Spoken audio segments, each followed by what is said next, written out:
الحمد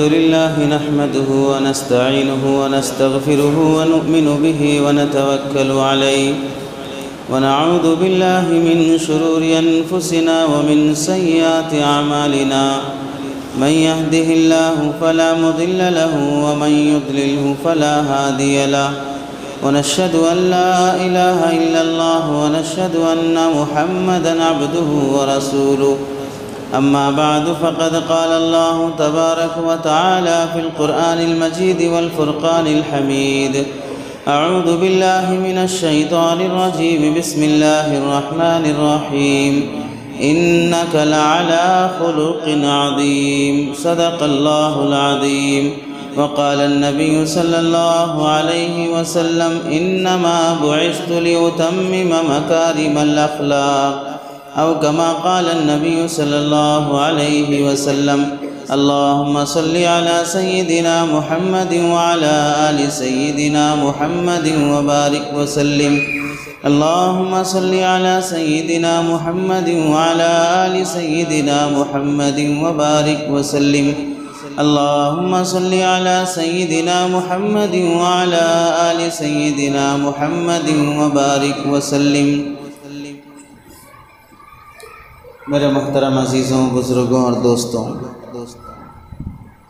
قرآن مجید کی آیت اور حدیث پاک کی روشنی میں آپ حضرات کے سامنے جو بات عرض کرنی ہے وہ نبی پاک صلی اللہ علیہ وسلم کے ذکر سے متعلق اللہ کے حبیب کا، نبی کریم صلی اللہ علیہ وسلم کا تذکرہ ہمارے لیے بہت ہی برکت کا باعث ہے اور محبت اور عشق پیدا ہونے کا اہم ذریعہ ہے۔ حضرت مولانا منظور صاحب نعمانی رحمۃ اللہ علیہ نے معارف الحدیث میں لکھا ہے کہ اگر کسی آدمی کو کوئی اپنے اندر خوبی اور صفت پیدا کرنا ہو، اس کے اندر پہلے سے وہ موجود نہ ہو، تو پھر وہ یہ کوشش کرے کہ وہ صفات والے لوگوں کے کام کیا ہوتے ہیں۔ کسی کے دل میں رحم پیدا کرنا ہے، بہت سخت دل آدمی ہے، اپنے دل میں رحم پیدا کرنا چاہ رہا ہے، تو رحم دل لوگوں کے کام کیا ہوتے ہیں وہ دیکھو، ان کے جیسے کام کرنا شروع کر دو، دل میں رحم پیدا ہو جائے گا۔ اپنے اندر تواضع نہیں ہے، اکڑپن ہے، میں پنا ہے، وہ صفت اپنے اندر سے ختم کر کے تواضع اور عاجزی و انکساری اپنے اندر پیدا کرنا ہے، تو پھر کوشش یہ کرو کہ تواضع کرنے والے لوگوں کے اعمال کیسے ہوتے ہیں، ان کی حرکت، ان کے اعمال کو اپنانا شروع کر دو، اندر وہ صفت پیدا ہو جائے گی۔ ایک تو یہ ہے کہ پہلے سے وہ صفت اندر ہے تو پھر ظاہر ہوگی، دوسرا ہے وہ صفت نہیں ہے، پیدا کرنا ہے، تو وہ صفت والے لوگ کیا کرتے ہیں ویسے کام کرنا شروع کر دو، وہ صفت پیدا ہو جائے گی۔ اللہ رب العزت نے، اللہ کے نبی علیہ السلام نے حدیث پاک میں فرمایا ارحموا من فی الارض یرحمکم من فی السماء، زمین والوں پہ تم رحم کرو، آسمان والا تم پہ رحم کرے گا۔ اگر تمہارے اندر رحم کی صفت نہیں ہے، رحم والے لوگ کیا کرتے ہیں وہ کرنا شروع کر دو، تو خود بخود رحم پیدا ہو جائے گا۔ ایک اللہ کے نبی علیہ السلام کے پاس ایک صحابی آیا، یا رسول اللہ دل بہت سخت ہے، کوئی بات جلدی اثر نہیں کرتی ہے، آج تقریباً ہر مسلمان کی شکایت ہے، سنتے بہت ہیں، کرنے کے لیے دل آمادہ نہیں ہوتا ہے، موت، جنازے، بیماریاں سب دیکھنے کے بعد بھی آدمی کو آخرت کا دھیان، موت کا خیال پیدا نہیں ہو رہا ہے۔ اللہ کے نبی علیہ السلام نے فرمایا یتیم بچوں کے سر پہ ہاتھ پھیرا کرو، یتیم بچوں کے سر پہ ہاتھ پھیرا کرو، ان کے ساتھ ہمدردی سے پیش آیا کرو، اس سے خود بخود اپنے دل کے اندر رحم پیدا ہو جائے گا۔ چونکہ جب یتیموں کے ساتھ اٹھنا بیٹھنا، ان سے کھلانا پلانا رہے گا تو یاد آئے گا کہ بیچارے کا باپ نہیں ہے، ہوتا تو کتنا اس کا خیال کرتا، میرا باپ تھا تو مجھے اچھی تربیت کیا، آج میں اس پوزیشن پہ ہوں، یہ چیز آدمی کے دل میں پیدا ہونا شروع ہو جائے۔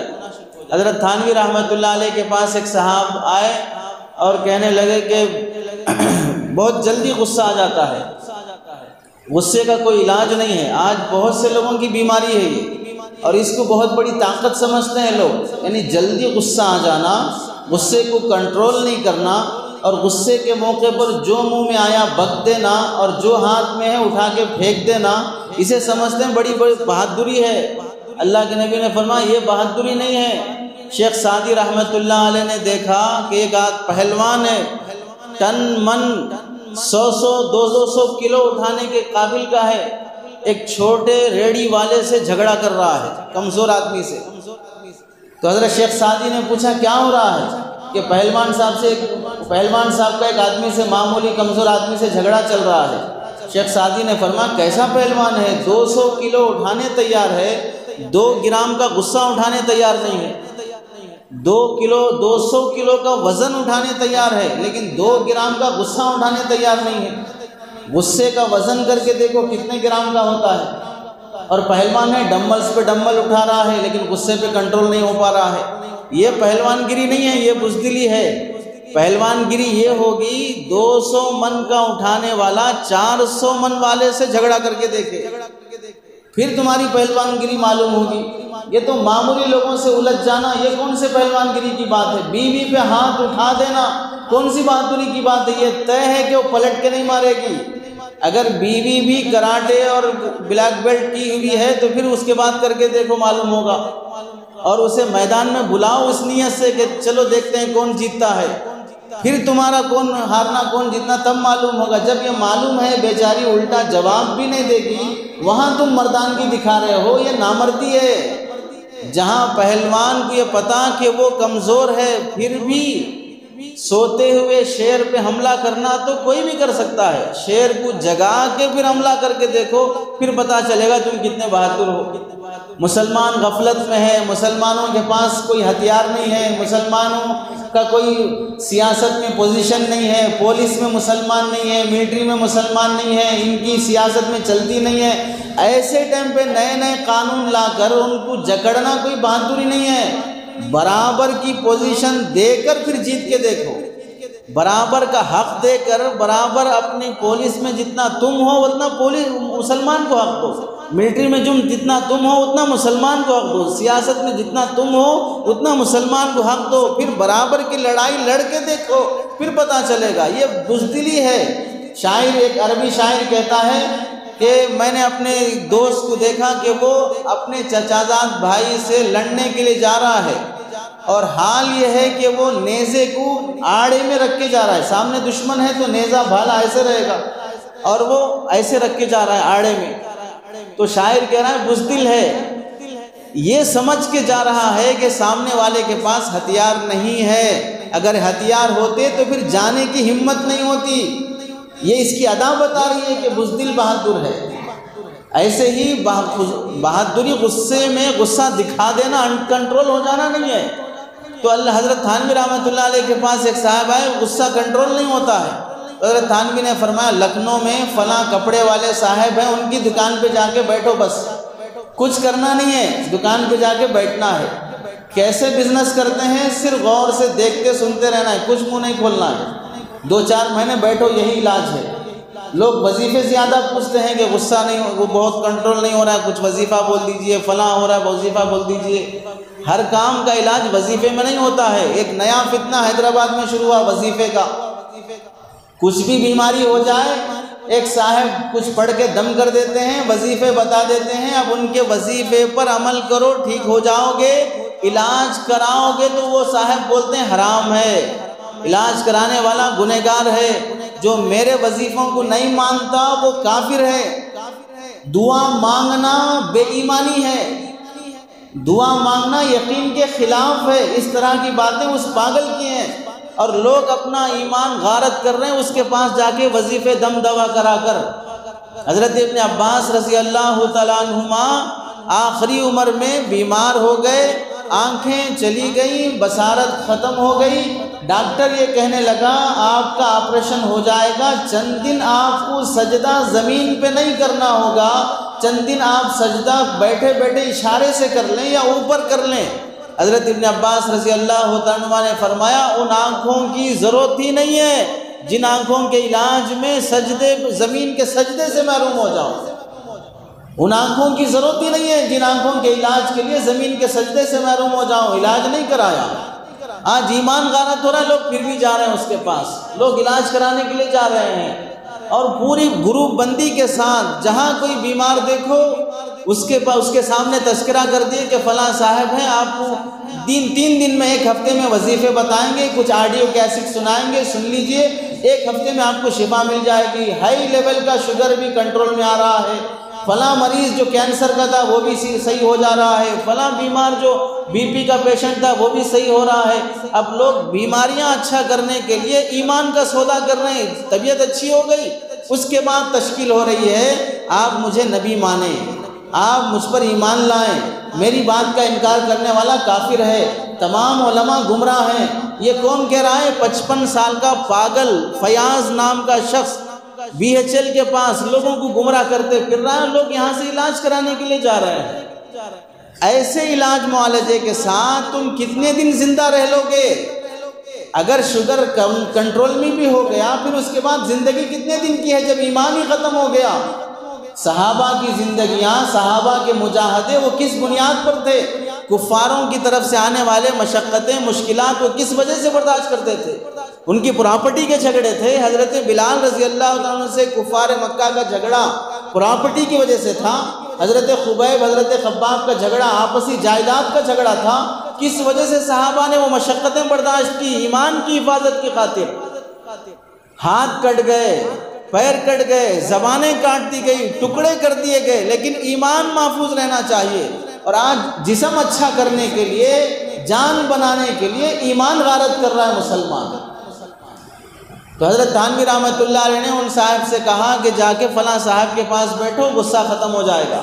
اب کپڑے کی دکان پہ بیٹھے، کپڑے والے صاحب آئے، دکان پہ آ رہے ہیں، مجھے وہ کپڑا نکالیے، وہ ہونا ہے، یہ ہونا ہے، 10 جوڑے نکالیں گے، آخر میں نہیں پسند نہیں آیا، جا رہے ہیں۔ اب پورے 10 جوڑے لپیٹ کے رکھنا ہے اس کو۔ آدھا گھنٹہ نہیں گزرا، پھر ایک صاحب آئے، یہ نکالو، وہ نکالو، وہ نکالو، 10-15 جوڑے نکالیں گے، نہیں پسند نہیں ہے، دوسری دکان چلیں گے، پھر جوڑ کے رکھنا ہے اس کو۔ تو 10 لوگ آئیں گے، کپڑے نکالتے رہیں گے، پھر اسے گھڑی ڈال کے رکھنا رہے گا، صبح سے شام تک یہی کام۔ تو وہ 10 جوڑے 20 جوڑے نکالنے کے بعد اس کا غصہ کتنا بڑھ جاتا ہے۔ اگر صحیح تاجر ہے تو غصہ نہیں بڑھے گا، اسے تجارت کرنا ہے تو اس کا غصہ نہیں بڑھے گا، وہ 10 نہیں 100 جوڑے دکھا کر بھی خوش رہے گا، میرا کام ہی یہی ہے کہ میں نکال کے دکھاؤں۔ اس میں سے 1-2 لیتے ہیں، ایسا نہیں کہ آپ 10 جوڑے نکالیں گے تو 10 بھی خرید لیں گے، یہ تو بزنس ہی نہیں ہوا، پھر زبردستی کا لینا دینا ہوا۔ تو تاجر جلدی غصہ نہیں ہونا ہے۔ تو حضرت نے بٹھایا کہ جا کے دیکھو کیسے تجارت ہو رہی ہے۔ اب لوگوں کے آنے کے بعد 10-20 جوڑے نکال رہے ہیں، خالی ہاتھ جا رہے ہیں، وہ دیکھ کر ان صاحب کو غصہ آ رہا ہے، دکان والے کو غصہ نہیں آ رہا۔ اب وہ صاحب بول رہے ہیں آپ کیسے برداشت کر رہے ہیں؟ کہ میرا بزنس ہے، میری تجارت ہے، آج لڑ لوں گا کل نہیں آئے گا، آج چلا گیا گھوم پھر کے ہو سکتا ہے کل پھر میری دکان کو آئے گا، میرا بزنس اسی اخلاق سے چلتا ہے۔ 1 دن دیکھے، 2 دن دیکھے، 4 دن دیکھے، دیکھتے دیکھتے اب اس طرح نکالنا ڈالنا معمول ہے۔ ان کا مزاج بھی بدلنا شروع ہوا کہ جو بھی پیش آتا ہے یہ سب معمول ہے، برداشت کرنا ہے، بیوی ایسی ہے برداشت کرنا ہے، بچے ایسے ہیں برداشت کرنا ہے، ماحول ایسا ہے برداشت کرنا ہے، یہ سب کپڑوں کی دکان کی طرح ہے، نکالتے رہیں گے ڈالتے رہیں گے، اسی سے ہماری زندگی چلتی رہے گی۔ وہ نکالتے ڈالتے رہنے سے ہی گھر چل رہا ہے، بچے پڑھ رہے ہیں، شادیاں ہو رہی ہے، دکان مکان سب تعمیر ہو رہے ہیں، کس وجہ سے؟ یہاں دکان کا غصہ برداشت کیا جا رہا ہے۔ تو ایسے ہی اگر آدمی کے اندر کوئی صفت پیدا کرنی ہو تو وہ صفت والے لوگوں کے ساتھ اٹھنا بیٹھنا شروع کر دے، وہ صفات پیدا ہو جائیں گے۔ حضرت لقمان علیہ السلام نے نصیحت فرمائی، بیٹا علماء کے ساتھ بیٹھا کرو، ان کی باتیں علمی ہوتی ہیں، دین اور قرآن حدیث کی ہوتی ہیں، بازاری ارے ترے کی باتیں نہیں ہوتی ہیں، ماں بہن کی باتیں نہیں ہوتی ہیں، وہاں قال اللہ قال رسول کی باتیں ہوتی ہیں۔ سنتے سنتے تم بھی آدھے عالم بن جاؤ۔ ڈاکٹر کے پاس کام کرتے کرتے RMP ڈاکٹر کتنا پڑھا رہتا ہے بھئی، RMP کتنا پڑھا لکھا ہوتا ہے؟ اگر بہت پڑھا لکھا ہوتا تو اسے RMP کیوں بولتے؟ وہ اسی صحبت کا نتیجہ ہے کہ ڈاکٹر کے ساتھ رہتے رہتے آدھا ڈاکٹر بن گیا، چھوٹے موٹے علاج کر لیتا ہے، بلکہ دیہاتوں میں تو وہی MBBS ہے، وہی MD ہے، وہی MS ہے، سب وہی ہے۔ ہر علاج وہی کرا دے گا، 10 بیماریوں کی ایک ہی گولی دے دے گا، اللہ شفا پہنچا دے گا۔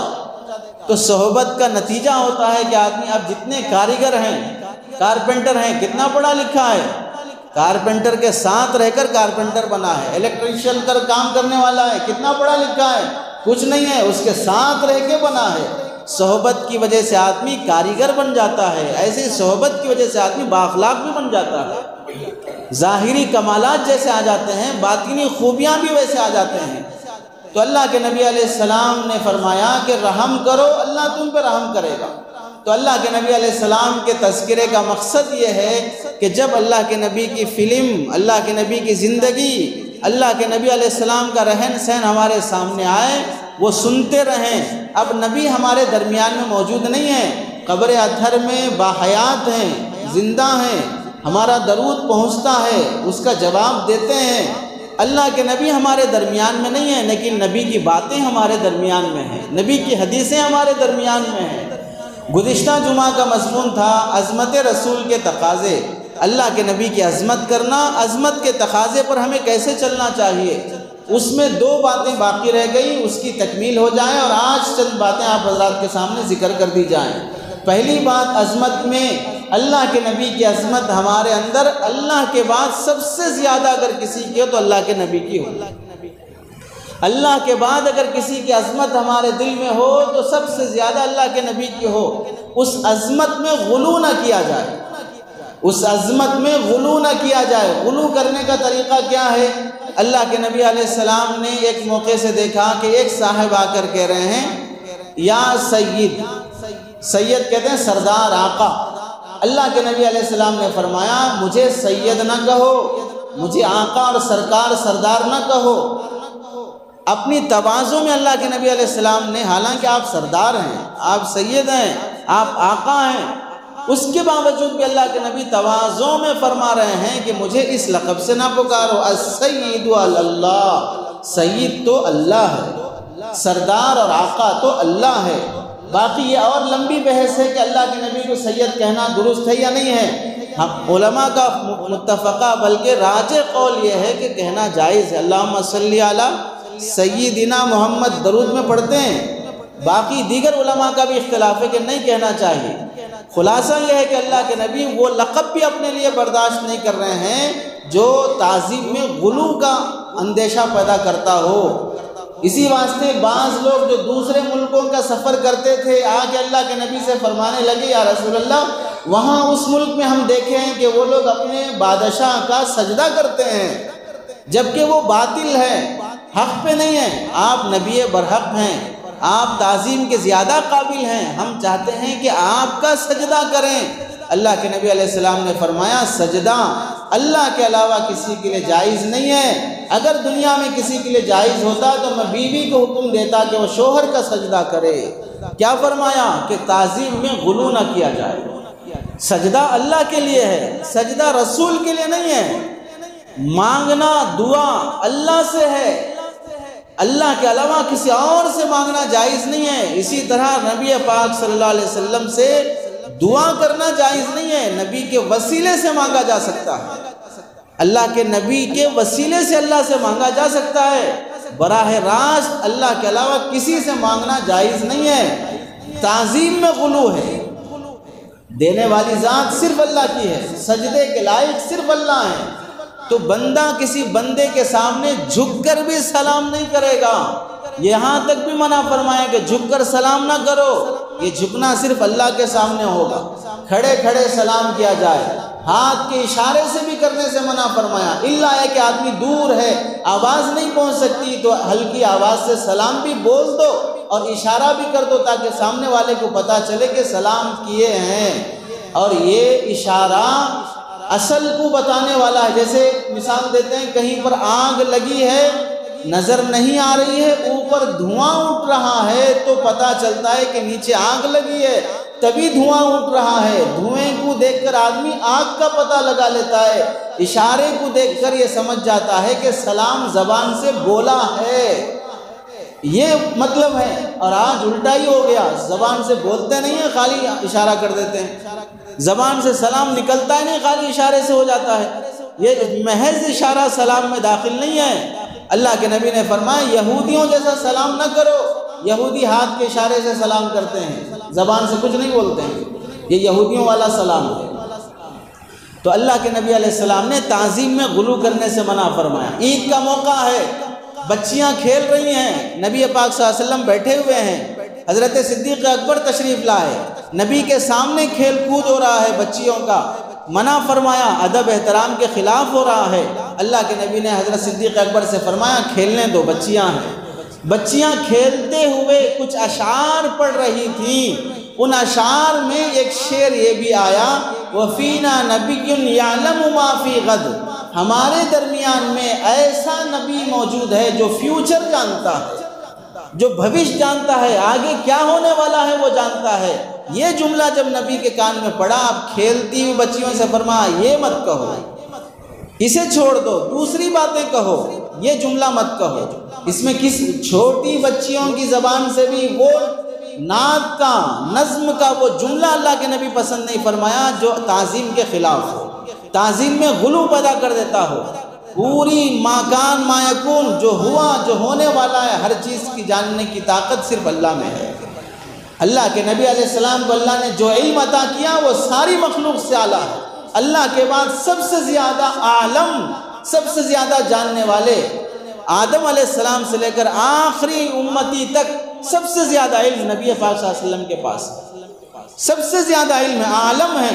لیکن وہ باتیں جو غلو پیدا کر دینے والی ہو، عقیدہ بگاڑ دینے والی ہو، اللہ کے علم میں شرکت پیدا کر دینے والی ہو، ایسی باتیں نہ کہو۔ فیوچر جاننے والا نبی، یہ جملہ مت کہو۔ اس میں اللہ کے نبی علیہ السلام نے عقیدے کی اصلاح فرمائی۔ آج کتنے نعتیں، کتنے گانے، کتنی قوالیاں ایسی چلتی ہیں سماج میں جس میں پورا شرک بھرا رہتا ہے اور مزے سے سن رہے ہیں۔ اسٹیج لگا ہوا ہے اور ماشاءاللہ بیان کرنے والے احباب بھی بیٹھے ہوئے ہیں، وہ بھی جھوم رہے ہیں ان شرکیہ کلمات پر، شرکیہ نعتوں پر، جبکہ ایسے شرکیہ کلمات زبان سے جانے انجانے میں جیسے بھی بولو آدمی ایمان سے نکل جاتا ہے۔ ایسے گانے سماج میں نکل گئے کہ ان گانوں کو ہر مسلمان ایک کتاب، ایک صاحب مستقل بریلوی مسلک کے ایک صاحب نے کتاب لکھی، بڑی اچھی کتاب لکھی، اس میں انہوں نے گانوں کے وہ شرکیہ جملے جمع کیے ہیں جو آج سماج میں چل رہے ہیں۔ ایک جملہ انہوں نے لکھا تجھ میں رب دکھتا ہے یارا میں کیا کروں، تجھ میں رب دکھتا ہے۔ اب یہ مسلمان کہہ رہا ہے، آرام سے گانے گا رہا ہے، جبکہ اللہ کسی مسلمان کسی چیز میں اس طرح کا عقیدہ پیدا کرنا کہ اللہ کا درجہ دے دیا جائے، تجھے سجدے کرنا چاہ رہا ہوں، رب نے تجھے بنایا ہوگا فرصت سے، تجھے میرا پتہ نہیں کیا ہے، اس طرح کے اشعار جسے بندہ پڑھ رہا ہے، مسلمان نعتیں گا رہا ہے اور وہ مسلمان نہیں ہے، ایسی حالت میں وہ لامحالہ کافر ہو جاتا ہے۔ اللہ کے نبی نے عقیدے کی اصلاح فرمائی، سجدے سے منع فرمایا۔ عید برات آتی ہے تو لوگ ماں کا سجدہ کر رہے ہیں، باپ کا سجدہ کر رہے ہیں، اپنے پیر صاحب کا سجدہ کر رہے ہیں، اپنے شیخ اور مرشد کا سجدہ کر رہے ہیں۔ یہ سب سجدے تمہاری آخرت برباد کر دینے والے ہیں۔ ان مرشدوں سے پوچھو، یہ جو سجدہ کرنے والے ہیں 5 ٹائم کے سجدے کے پابند ہیں، وہ سجدے جس پر حساب ہونے والا ہے، وہ سجدے جس کے چھوڑنے پر عذاب ہونے والا ہے، وہ سجدہ جس کے چھوڑنے پر ابلیس ملعون ہمیشہ کے لیے دھتکار دیا گیا، وہ ان کی زندگی میں نہیں ہے۔ آپ کے پیروں کا سجدہ ان کو یہ دھوکہ دے رہا ہے کہ آپ انہیں جنت پار کرا دیں گے، آپ انہیں پلسرات پار کرا دیں گے۔ فلاں ولی کے پاس، فلاں مزار کے پاس، فلاں بزرگ کے پاس پھیرے لے کر سجدے کر کے آ جاؤ، سارے مشکلات حل ہو جائیں گے۔ سارے مشکلات نہیں، آنے جانے کی مشکل بھی حل نہیں ہوگی، وہ بس سے آنے جانے کی جو پریشانی ہے وہ پریشانی بھی حل نہیں ہوگی۔ بات کے گھر کے پریشانیاں تو دور کی بات ہے۔ اگر کسی ولی کے پاس جاتے ہو بالکل جانا چاہیے، عقیدت بہت اچھی چیز ہے، شرک بہت بری چیز ہے۔ اللہ کے نبی علیہ السلام کے پاس بعض وہ بھی احباب آئے جو صحابہ میں سے بیٹھے ہوئے حضرت عیسیٰ کی تعریف کر رہے ہیں، حضرت موسیٰ کی تعریف کر رہے ہیں۔ بعض غصے میں آ کر حضرت نبی پاک صلی اللہ علیہ وسلم کی تعریف ایسی کرنا شروع کر دیے، آپس میں جھگڑا ہو گیا صحابہ کا۔ ایک صحابی اٹھ کے دوسرے انصاری صحابی کو مکہ مار دیے، تم موسیٰ علیہ السلام کی تعریف ہمارے نبی سے زیادہ کر دیے۔ یہ اتنا جھگڑا صحابہ میں ہو گیا، اللہ کے نبی علیہ السلام نے فرمایا یہ کیا طریقہ ہے، میرے ہوتے ہوئے میری موجودگی میں انبیاء میں اس طرح کی ایک دوسرے کو درجہ بندی کرنے کا تمہیں کس نے حق دے دیا؟ اللہ کا کام ہے انبیاء کو ایک دوسرے پہ فضیلت دینا، تلک الرسل فضلنا بعضهم علی بعض، اللہ فضیلت دیتے ہیں، ہمارا کیا حق بنتا ہے کہ ہم انبیاء میں ایک دوسرے کو فضیلت دیں؟ اللہ کے نبی نے فرمایا یونس بن متہ سے زیادہ، حضرت یونس علیہ السلام سے زیادہ مجھے افضل نہ کہو، موسیٰ علیہ السلام سے زیادہ مجھے فضیلت نہ دو، ایسی فضیلت والی باتیں نہ کرو جس سے دوسرے نبیوں کی تحقیر ہو جائے، ہر نبی کی تعظیم ضروری ہے، ایسی باتیں نہ کرو جس سے دوسرے نبیوں کی شان میں توہین ہو جائے، وہ تعظیم جو محض تعظیم کے درجے میں رہے، تعظیم کسی کی توہین پر موقوف نہ ہو، یہ تعظیم درست ہے۔ انبیاء کو گھٹا کر ہمارے نبی کو بڑھا دینے والی یہ حرکت، یہ خود نبی کی ہدایت کے خلاف ہے، ہر نبی کی عظمت دل میں ہونی چاہیے۔ دوسری بات عظمت رسول سے متعلق، اللہ کے نبی کی ذات اب ہمارے درمیان میں نہیں ہے، اللہ کے نبی کی بات ہمارے درمیان میں ہے، ذات کا بھی احترام ضروری، بات کا بھی احترام ضروری، ذات کی بھی عظمت ہو، بات کی بھی عظمت ہو۔ بات کی عظمت یہ ہے جو حدیثیں، جو ہدایات اللہ کے نبی نے ہمیں دی ہیں، ان حدیثوں اور ان ہدایات پر عمل کرنا، یہ نبی کی ذات کے ساتھ ساتھ بات کی بھی عظمت ہے۔ بلکہ بات کا احترام تبھی ہوگا جب، ذات کا احترام تبھی ہوگا جب بات کا احترام ہے۔ باپ بول رہا ہے بیٹا پانی لے کے آؤ، بیٹا بول رہا ہے ابا جان آپ کو جان دینے تیار ہوں، پانی دینے تیار نہیں۔ باپ بول رہا ہے کہ بیٹا کھانا دے دو بھوک لگ رہی ہے، بیٹا بول رہا ابا جان میں جان دینے تیار ہوں، کھانا دینے تیار نہیں۔ باپ بول رہا ہے جا کے کما کے لاؤ، کیوں بیٹھے بیٹھے مستی میں اس طرح ٹائم پاس کر رہے ہو؟ بیٹا بول رہا ابا جان آپ کے لیے پہاڑ سے کودنے تیار ہوں لیکن جا کے جاب کرنے تیار نہیں۔ ایسے بیٹے کو بیٹا کہیں گے یا گدھا کہیں گے؟ بیوقوف ہے، جب تو باپ کی اتنی بات ماننے تیار نہیں ہے تو جان کیا دے گا؟ تو ایسے ہی ہمارے درمیان میں ربیع الاول کے موقع پر عشق رسول میں جان دینے کی باتیں کریں گے، وہ پٹیاں باندھیں گے، وہ نقلی تلواریں لیں گے، وہ فلاں فلاں کریں گے، شور شرابہ کریں گے، ایسا رباب دکھائیں گے گویا کہ نبی کے لیے ہر کچھ کرنے تیار ہیں۔ اذان ہو رہی ہے تو نبی فرماتے ہیں کہ ظلم ہے اذان ہونے کے بعد مسجد کو نہیں آنے والا، وہ ظالم ہے، فاسق ہے، فاجر ہے، یہاں تک کہ کافر کے بھی اللہ کے نبی نے دھمکی اور توعید بیان فرمائی ہے۔ اب یہ کہہ رہا کہ یا رسول اللہ آپ کے لیے میلاد النبی میں دیگ پکا پکا کے پورے گلیاں جام کر کے سب کا پیٹ بھر بھر کے یہاں تک کھلاؤں کہ ان کو چربی چڑھ جائے، سب کرنے تیار ہوں، لیکن اذان کے بعد نماز کو آنے تیار نہیں۔ یہی تو بات ہوئی، جب عاشورہ کا موقع آ جائے شربت کی سبیلیں لگانے تیار ہوں لیکن عاشورہ کا روزہ رکھنے تیار نہیں، اس میں پینا ہے، اس میں پینا چھوڑنا ہے، تو سبیل لگانے تیار ہے، روزہ رکھنے تیار نہیں ہے۔ اللہ کے نبی فرماتے ہیں کہ یہ جھنڈے، یہ جھنڈیاں، یہ فلاں فلاں، فرماتے ہیں کہ مطلب زبان حال سے، ایسی کوئی حدیث نہیں ہے کہ جھنڈیوں کے بارے میں اللہ کے نبی کوئی فرمائے ہیں۔ یہ جو تم شور شرابے کر رہے ہو، گانے قوالیاں، یہ سب وہ چیزیں جو شریعت پسند نہیں کرتی ہے، اس کے مقابلے میں غریبوں کی مدد کرنا، محلے میں جو لوگ بھوکے ان کا خیال کرنا، یہ چیزیں کرنے تیار نہیں ہیں۔ مذہب کے نام پر گردن کٹانے کی باتیں کرنے والے یاد رکھ لو، مذہب کے نام پہ گردن جھکانا سیکھ لو۔ مذہب کے نام پر گردن کٹانے کی باتیں کرنے والے یاد رکھو، مذہب کے نام پہ گردن جھکانا سیکھ لو۔ گردنیں کٹانے کا اب موقع نہیں ہے، تم انگلی کٹا نہیں سکتے، گردنیں کٹانے کی کیا بات کرتے ہو؟ تم گردن جھکانا سیکھو پہلے، اللہ کے حضور میں حاضری دے کر نماز ادا کرنا سیکھو پہلے۔ والد کے ساتھ کیسے پیش آنا چاہیے، کیا ہدایات ہیں؟ والد سے آگے نہ چلو، والد کو زبان درازی سے بات نہ کرو، ماں باپ کی بے ادبی بے احترامی نہ کرو، باپ سے پہلے نہ بیٹھو، باپ کسی کی آواز سے اونچی آواز میں بات مت کرو۔ یہ سب نبی کی ہدایات ہیں، نبی کی باتیں ہیں۔ کتنے مسلمان عمل کر رہے ہیں؟ ماں باپ روتے ہیں ہمارے بچے کے لیے دعا کیجئے، ہمارے بچے کے لیے دعا کیجئے، بڑا بدتمیز بن گیا ہے، ایک بات نہیں سنتا ہے، بیوی کا غلام بن گیا ہے، فلاں ہو گیا ہے۔ کتنے ماں باپ رو رہے ہیں؟ نبی کے نام پر جان دینے کی باتیں کرنے والے، عید میلاد کے نام پر بہت عشق کی قربانیاں پیش کرنے والے، باپ تم پر لعنت بھیج رہا ہے اور باپ کی ناراضگی سے اللہ ناراض ہو رہا ہے۔ اگر تمہارے دل میں صحیح عظمت مصطفیٰ ہے، باپ کے ساتھ ادب احترام سے پیش آؤ، بیوی کے ساتھ عزت سے پیش آؤ، اولاد کی تربیت کی فکر کرو، حرام حلال کی تمیز کرو۔ یہ وہ باتیں ہیں جس میں عظمت رسول کا تقاضا ظاہر ہوتا ہے۔ ایک مسلمان سچا مسلمان بن کے دکھائے تو پتہ چلے گا کہ واقعتاً اس کے اندر عظمت ہے رسول کی، یہ عاشق ہے رسول کا، چونکہ حرکتیں کام اس کے ویسے جو رسول چاہتے ہیں۔ یہ گزشتہ جمعہ کا خلاصہ تھا۔ آج جو باتیں آپ حضرات کے سامنے پیش کرنی ہیں اس میں سے ایک بات یہ ہے، اللہ کے نبی علیہ السلام کا تذکرہ ربیع الاول کے مہینے کے ساتھ خاص نہ کرو، ساری زندگی نبی کا تذکرہ ہمارے گھر میں ہوتا رہے۔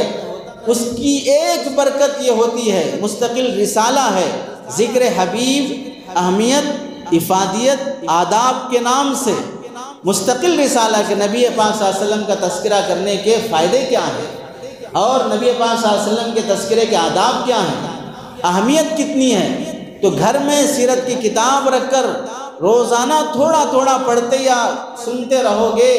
ایک فائدہ آج کے موجودہ حالات کے لحاظ سے، حضرت تھانوی رحمۃ اللہ علیہ جب اپنی کتاب سیرت کی نشر الطیب لکھ رہے تھے، ان دنوں میں تھانہ بھون کے آس پاس طاعون کی بیماری پھیلی ہوئی تھی، لوگوں کی موت وائرس کی وجہ سے ہو رہی تھی۔ کسی نے آ کر سنایا کہ حضرت جس دن آپ وہ سیرت کی کتاب لکھتے ہیں اس دن کسی کی موت کی خبر نہیں آتی ہے، جس دن نہیں لکھتے ہیں اس دن کسی کی موت کی خبر آتی ہے۔ تو حضرت تھانوی نے استدلال کرتے ہوئے کہ نبی کے ذکر چاہے وہ زبانی ہو، نبی کا ذکر چاہے وہ قلمی ہو، ذکر کی برکت سے اللہ تعالیٰ وبا کو اٹھا لیتے ہیں۔ ما کان اللہ لیعذبہم وانت فیہم، اللہ تعالیٰ اللہ کی شان کے لائق نہیں ہے کہ نبی ہوتے ہوئے اس قوم پر اللہ عذاب نازل کر دیں۔ اب نبی نہیں ہے لیکن نبی کے تذکرے جہاں پر ہوں گے وہاں اللہ تعالیٰ عذاب نہیں لاتے ہیں۔ حضرت تھانوی نے مستقل روزانہ کتاب لکھنا شروع کیا، ہفتے ہفتے کتاب کا تسلسل چلتا رہا، یہاں تک کہ خود بخود اللہ تعالیٰ نے طاعون کی بیماری کو ختم فرما دیا۔ بخاری شریف اصح الکتاب بعد کتاب اللہ تحت عدیم السماء، اللہ کی کتاب کے بعد افضل کتاب ہے۔ علماء نے لکھا ہے اگر کہیں وبا، طاعون، ایسی عذابات اللہ کی طرف سے زلزلے وغیرہ ہوتے ہیں، وہاں پر علماء مدارس میں بخاری شریف کے ختم کا اہتمام کرتے ہیں۔ نبی کی صحیح حدیثیں پڑھی جائیں، بس ان حدیثوں کی برکت سے اللہ تعالیٰ اس وبا کو ختم کر دیتے ہیں۔ اللہ کے نبی علیہ السلام کے تذکرے سے وائرس ختم ہوا یا نہیں ہوا آپ زیادہ جانتے ہیں، ہوا یا ہو کہ کوئی دوسرا وائرس لانے کے لیے گیا ہے پھر چائنا، یا اس سے بڑے بھائی کو لا رہا ہے یا چھوٹے بھائی کو لا رہا ہے آپ زیادہ جانتے ہیں، لیکن نبی پاک صلی اللہ علیہ وسلم کا تذکرہ ہر گھر میں ہوتا رہے، اس کی برکت سے اللہ تبارک و تعالیٰ بیماریاں ختم فرما دیں گے۔ دوسرا فائدہ یہ ہوگا اتباع اور اطاعت کا جذبہ ہمارے اندر پیدا ہوگا، نبی پاک صلی اللہ علیہ وسلم کی نقل اپنانے کا جذبہ ہمارے اندر پیدا ہوگا، اور جو نبی کی نقل کاپی مارے گا وہ دنیا میں بھی کامیاب ہوگا، آخرت میں بھی کامیاب ہوگا۔ ایک بات اس سلسلے میں عرض ہے، حضرت موسیٰ علیہ السلام جب دریا پار کر رہے تھے، فرعون پیچھے تھا لشکر کے ساتھ، اللہ نے اس فرعون کے لشکر سے اس آدمی کو بچا لیا جو حضرت موسیٰ علیہ السلام کو چڑھاتا تھا۔ آج میں نے مارکیٹ میں دیکھا موسیٰ عصا لے کر ایسے ایسے تقریر کر رہے تھے، ایسے باتیں کر رہے تھے، ایسی ایکٹنگ کر رہے تھے۔ اس طرح فرعون کے دربار میں حضرت موسیٰ کی کاپی مار کر ہنسانے کا کام کرنے والا مسخرہ اللہ نے اسے بچا لیا۔ قاری حکیم الاسلام رحمۃ اللہ علیہ کی کتاب تنقیحات حکیم الاسلام میں یہ واقعہ لکھا ہوا ہے۔ حضرت موسیٰ علیہ السلام نے اللہ سے پوچھا، اے اللہ، جو میرا مذاق اڑاتا تھا، مجھے چڑھانے کے لیے میری کاپی مارتا تھا، آپ نے اسے بچا لیا جبکہ اس کی حرکتیں مجھے تکلیف پہنچاتی تھیں۔ تو اللہ تعالیٰ نے حضرت موسیٰ علیہ السلام سے فرمایا، موسیٰ تمہاری کاپی مارتا تھا اس واسطے بچا لیا، تمہاری نقل کر رہا تھا، تمہاری جیسی حرکتیں کر رہا تھا، تو مجھے پسند، تو تیرے جیسا جو کرے گا وہ بھی مجھے پسند ہے۔ آپ نے دیکھا ہے کبھی کہ اگر کوئی بچہ آپ کے بچے کے جیسا دکھتا ہو تو آپ اسے قریب بلا کے پیار کرتے ہیں، ٹافی دیتے ہیں کہ میرے بچے کے جیسا لگ رہا ہے، میرے بھائی کے بیٹے کے جیسا لگ رہا ہے، میرا جو بچہ انتقال۔ ایک عورت کے بارے میں لکھا، اسکول جاتے ہوئے بچہ اس کے سامنے سے جاتا تو وہ عورت اہتمام سے چاکلیٹ دیتی، کچھ کھانے کو دیتی، کچھ پیسے دیتی۔ وہ بچہ تعجب سے ایک دن پوچھا کہ مائی آپ کا میں کوئی رشتہ دار نہیں ہوں، لیکن پھر یہ کیوں دیتی ہیں؟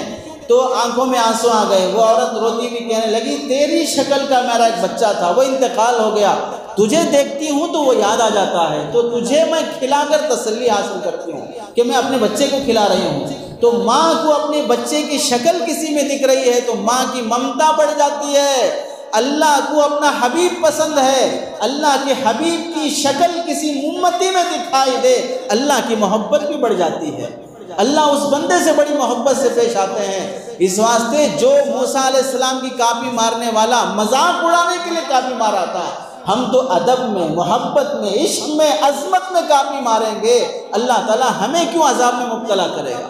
اس واسطے نبی کے تذکرے کا مقصد ہوتا ہے نبی کی کاپی مارنا، نبی کی نقل اتارنا۔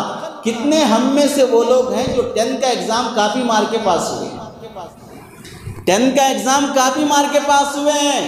تمہارے چیک کرنے والے ٹیچر کو نہیں معلوم کاپی مارا نہیں مارا، لیکن لکھا ہے، پاس ہو گیا ہے۔ ایسے اللہ کو معلوم ہے سب کچھ کہ یہ کاپی مارا ہے، لیکن مارا تو ہے کاپی، نقل تو کیا ہے۔ اس واسطے اللہ کے نبی کی نقل کرو، اللہ کے نبی کی کاپی مارو، آخرت کے ایگزام میں پاس ہو جاؤ گے۔ یہاں 10 کے ایگزام میں جیسے پاس ہوئے، وہاں آخرت کے ایگزام میں پاس ہو جاؤ گے۔ شکل، صورت، ظاہر، رہن سہن اللہ کے نبی کی شکل کی طرح اپنانے کی حتی الامکان کوشش کرو، پھر دیکھو اللہ کی طرف سے کیسی رحمتیں، برکتیں نازل ہوتی ہیں۔ اللہ سے دعا ہے کہ سنی باتوں پر عمل کی توفیق نصیب فرمائے۔ وآخر دعوانا ان الحمد للہ رب العالمین۔